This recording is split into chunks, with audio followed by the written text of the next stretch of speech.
Hello, friends. Welcome in. This is our Good News Roundup for the week of August 2nd, Episode 7. And I'm Emma. Grab a tea, take a breath. We're starting with a small human win that feels big. And I'm Jack. What's our opening smile this week? A housing story with heart. In Sanjay Nagar, Maharashtra, a community-driven slum redevelopment called Swapnaporti just picked up a silver prize at the World Habitat Awards.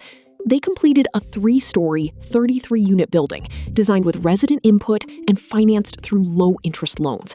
And NPR highlighted how the project brought people in as co-designers, not bystanders. That part matters. When the people who live there shape the building, it's more likely to fit real life. Everything from where light falls to where a family stores shoes. Exactly. It's not flashy. It's dignity by design. And low-interest loans make it something you can actually replicate. Verified upside. It's finished, it's recognized, and it shows that resident-led planning can produce award-winning, livable housing. That's a good start to the week.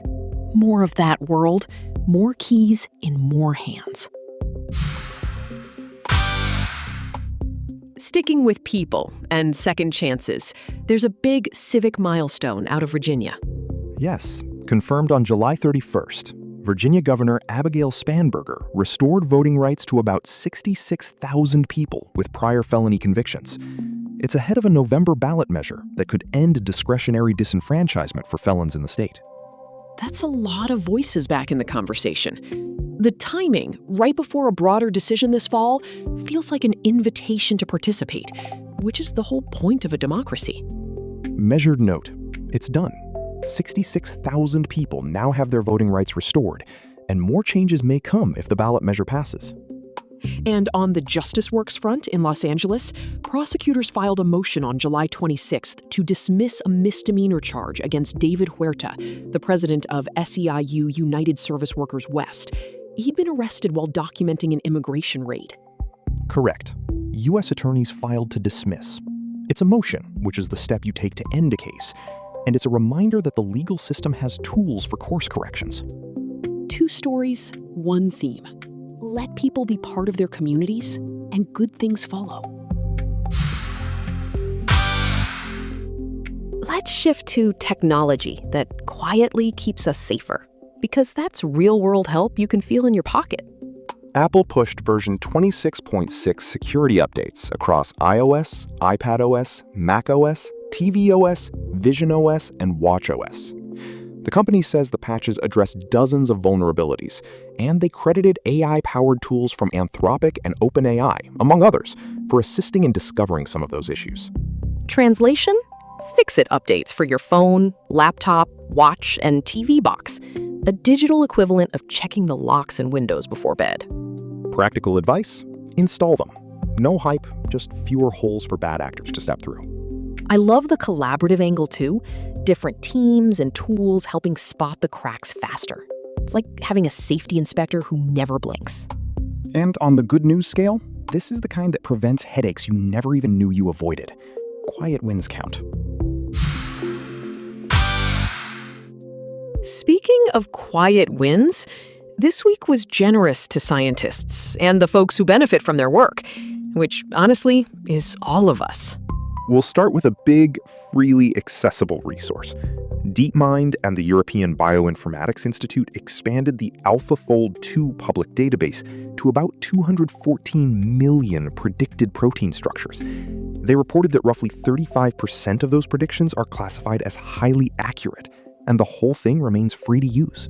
That's a giant library of what shapes do life's little machines take, and anyone can browse it. If you've ever tried to assemble furniture without the manual, you know why this matters. It removes friction. Researchers can pull likely structures in seconds instead of spending months on guess and check. Then there's Protein Guide, new work that lets scientists steer existing protein design models on the fly. No extra training needed. You want stability? Nudge that way. You want a catalytic kick? Turn the dial the other way. It's like giving a GPS to a very talented protein chef. The team demonstrated that you can condition those generative models toward desired traits without retraining. That's a speed and flexibility gain, fewer detours to reach a design goal. And one more lab bench boost. Scientists developed a chemoproteomic platform to map covalent tweaks inside cells, and they showed that small, cysteine-reactive molecules can generate peptide neoantigens that MHC class I presents. In plain language, they tagged subtle protein changes and confirmed the immune system can be shown new flags based on those changes. It's a platform, a method, not a therapy yet, but it gives researchers a way to systematically find those flags. Finally, over in computing land, IBM and the University of Chicago reported a verified quantum advantage on August 1. They say they ran a computation on noisy quantum hardware that outpaced the best classical simulations. And crucially, they built in statistical checks to verify accuracy. That verified is what separates a stunt from a step forward. It's still early stage and task-specific, but beating classical methods with a cross-check is the milestone you want to see. Put it all together, and the theme is clear. More maps, better tools, and a straighter path from "I wonder if" to "we can test that." Time to look up. Space had a busy, upbeat week. NASA scheduled the Nancy Grace Roman Space Telescope to launch on August 30 from Kennedy Space Center. That's 8 months earlier than originally planned. It'll carry a wide-field infrared instrument to map large swaths of the sky. Earlier than expected and wide-angle eyes. That's like getting your new camera before the vacation and finding it does panoramas. Then there's a planned lunar impact. Reports say a decommissioned SpaceX Falcon 9 upper stage, about 40 feet long, is scheduled to strike the moon near Einstein Crater on August 5th at roughly 5,400 miles per hour. Scientists consider it a rare chance to observe an artificial impact. Moonside science by cosmic speed bump. You don't often get to watch what happens when a known object taps the surface like that. And a follow-up to a story we already covered, SpaceX's Starship V3 upper stage. We talked about the test flight last week. The update is that SpaceX said on July 29th the stage was still floating in the Indian Ocean, 5 days after its July 24 suborbital flight from Starbase, Texas. It carried 20 Starlink V3 satellites and ended with a soft splashdown off Western Australia. Still floating days later? That's a quietly impressive engineering footnote. The part about the gentle splashdown also makes my shoulders relax a bit. It's an incremental test, and staying afloat for days is a data point engineers will care about. Space this week felt like early, careful steps that add up to big views and better know-how. Sports fans, grab your water bottle. We have a champions chapter and a goal worth watching on loop. First, a follow-up. We noted last week how Tadej Pogačar was seizing control of the Tour de France. Now, it's done. He clinched his 5th Tour title. He became the youngest rider to win 5 times and set multiple all-time marks, including a new Alpe d'Huez ascent record and the fastest overall race time, 73 hours, 56 minutes, 26 seconds. 5 wins and still the youngest to do it. That's rare air territory. Also, new Alpe d'Huez record? That climb is legend. Somebody get that bike a trophy too. The numbers stand on their own. Records broken, title secured. From multi-stage mastery to one perfect strike, FIFA announced that Sydney Lopes Cabral, a defender for Cabo Verde, won the Hyundai goal of the tournament for his round of 32 rocket against Argentina at the 2026 World Cup, chosen by the award committee. Defenders scoring highlight reel goals is my favorite plot twist. Committee decision, official. And in college sports business with a student-focused twist, Notre Dame signed a multi-year jersey patch deal with SoFi, reported at an estimated $18 to $20 million per year. The logo goes on athletic jerseys, and the agreement will fund scholarships, announced July 26th in South Bend. That's a lot of scholarship fuel. The estimate comes from the New York Times, and the funding line is part of the announcement. 3 kinds of wins: endurance, precision, and a nice assist for students. Let's dip into culture and entertainment, the living room kind. YouTube said its premium service will give U.S. subscribers access to an ad-supported version of Peacock Premium at no extra charge beginning in early 2027. So 1 subscription, Bonus streaming library? It's like finding out your gym suddenly includes a pool. Not today, but it's on the calendar. Correct. Future benefit announced now. Early 2027 is the time frame. And for those who daydream about lucky numbers, the jackpots went cinematic. Mega Millions climbed to $800 million after 37 straight drawings without a winner. Powerball rose to an estimated $663 million after no ticket matched the numbers in the latest draw. Emphasis on estimated and no guarantees. If you play, please do it like it's a movie ticket, not a mortgage strategy. Spoken like someone who's seen a spreadsheet or two. Still, it's a fun headline to read out loud.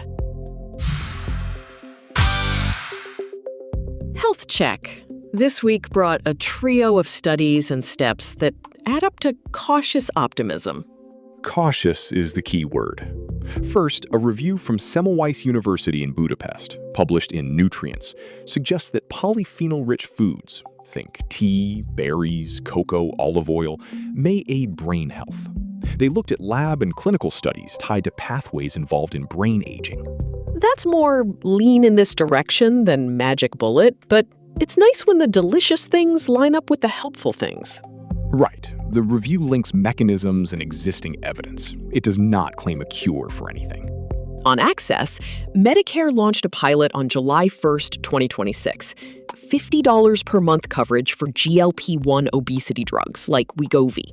It's an 18-month demonstration with strict eligibility. Beneficiaries have to meet BMI and health condition criteria and be enrolled in an eligible Part D plan. Those guardrails matter. It's tightly scoped, but it tests whether structured access at a predictable cost helps the people it's meant to help. And researchers from King's College London, the University of Toronto, and the Fred Hutch Cancer Center reported finding 26 genetic regions linked to fibromyalgia risk, analyzing DNA from over 2 million people. That's a very large data set. The variants point to biological pathways that may be involved in chronic pain. Not an instant fix, but a clearer map to study. More maps and measured steps. That's how better care shows up. Everyday wins you can picture the next time you roll a suitcase. A big airport got a big plan. Washington Dulles International is set for a $22.5 billion redesign announced by President Donald Trump. The plan replaces the People Mover system with a new train, adds walkways, and expands parking. Funding, they said, would come from airlines and airport bonds. New train, more walking options, and easier parking. That's the trifecta for anyone who's tried to make a tight connection with a coffee in one hand and a boarding pass in the other. It's an announced redesign, a future project rather than a ribbon cut today, but the scope is significant. File under Make Travel a Little Kinder to Humans. I'll take it. That's our lap for the week. Thank you for spending time with us. If you want more of this calm, head to faxlane.com or find the FaxLane app in the App Store and Google Play.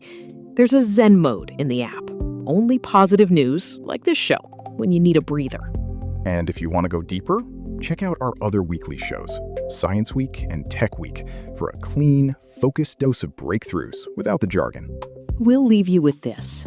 Small steps and steady wins make a good week. Be kind to yourself, be kind to someone else, and we'll meet you here again next week. Have a great week ahead. Until next time.